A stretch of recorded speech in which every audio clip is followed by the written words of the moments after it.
आज हम लोग क्लास 12 के केमिस्ट्री के पेपर फर्स्ट के चैप्टर नंबर फर्स्ट की बात करने वाले हैं।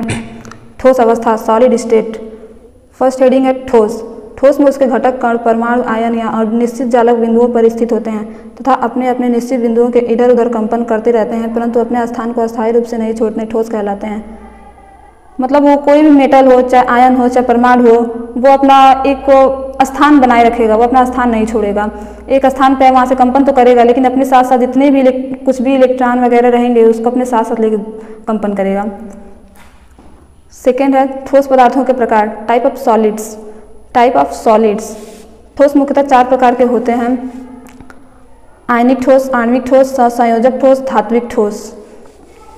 तो हम लोगों को सिर्फ चौथा पढ़ना है, धात्विक ठोस, मेटालिक सॉलिड्स। यही क्लास 12 का एक हेडिंग है जो पढ़ना है, मेटालिक सॉलिड्स। तो धात्विक ठोस। धात्विक ठोस वे ठोस हैं जो सिर्फ धातुओं के गुण बताते हैं। धात्विक ठोस वे ठोस हैं जो सिर्फ धातुओं के गुण बताते हैं, वे धात्विक ठोस कहलाते हैं। धातुओं का बैंड सिद्धांत, band theory of metallic bonding. धातुओं का बैंड सिद्धांत, band theory of metallic bonding.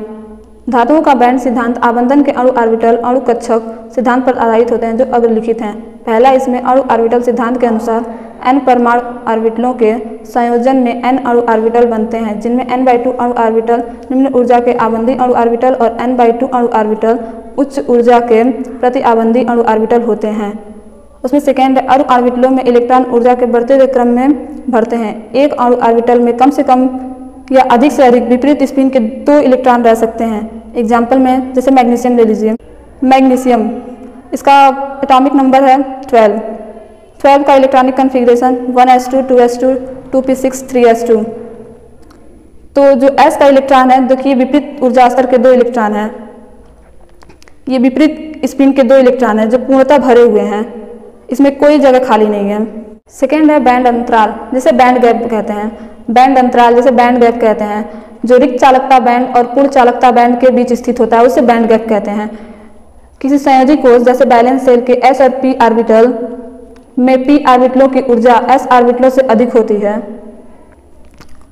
अतः किसी ठोस के पूर्ण पूर्णतः s बैंड जिसे संयोजकता बैंड कहते हैं और रिक्त या आंशिक पूर्णतः p बैंड जिसे चालकता बैंड कहते हैं के मध्य प्रायः ऊर्जा अंतराल एनर्जी गैप होता है, जो बैंड अंतराल कहलाता है।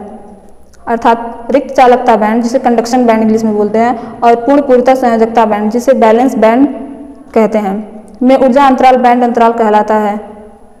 जैसे ये हो गया रिक्त चालकता बैंड जिसे कंडक्शन बैंड कहते हैं, और ये हो गया पूर्ण पूर्णतः संयोजकता बैंड जिसे बैलेंस बैंड कहते हैं। इन दोनों के बीच का जो एनर्जी गैप है इसे ही बैंड गैप बोलते हैं, एनर्जी बैंड गैप। धात्विक ठोसों में बैंड अंतराल नहीं होता है। जितने भी धात्विक ठोस होंगे उसमें बैंड अंतराल नहीं होता है।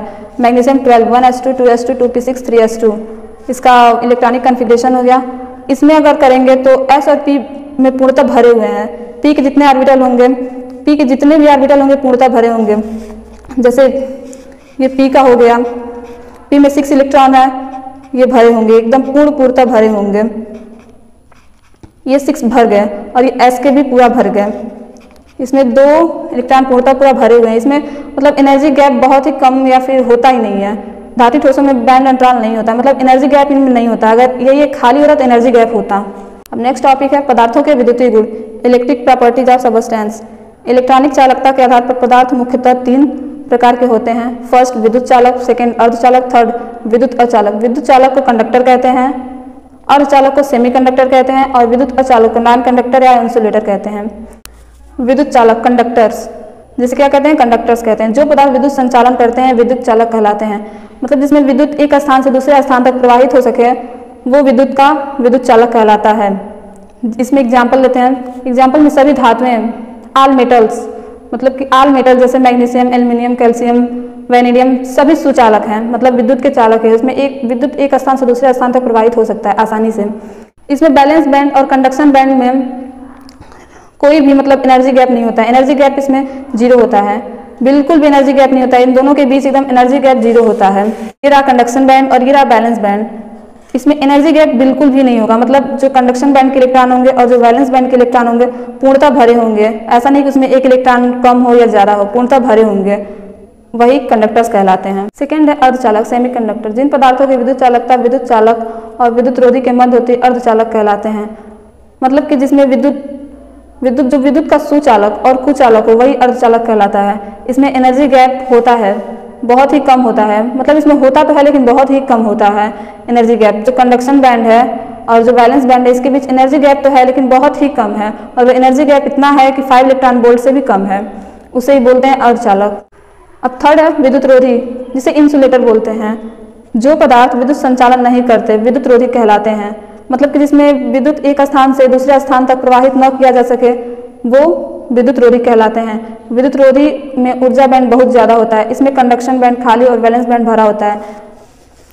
देखिए इसमें कंडक्शन बैंड के जो इलेक्ट्रॉन होंगे एकदम खाली होंगे और वैलेंस बैंड के जितने भी इलेक्ट्रॉन होंगे ये भरे होंगे, और इसमें इतना ज़्यादा एनर्जी गैप होता है कि इसमें विद्युत एक स्थान से दूसरे स्थान तक प्रवाहित नहीं किया जा सकता, मतलब कि वैलेंस बैंड के इलेक्ट्रॉन कंडक्शन बैंड में नहीं जा सकते, इसीलिए इन्हें विद्युत रोधी कहा गया है।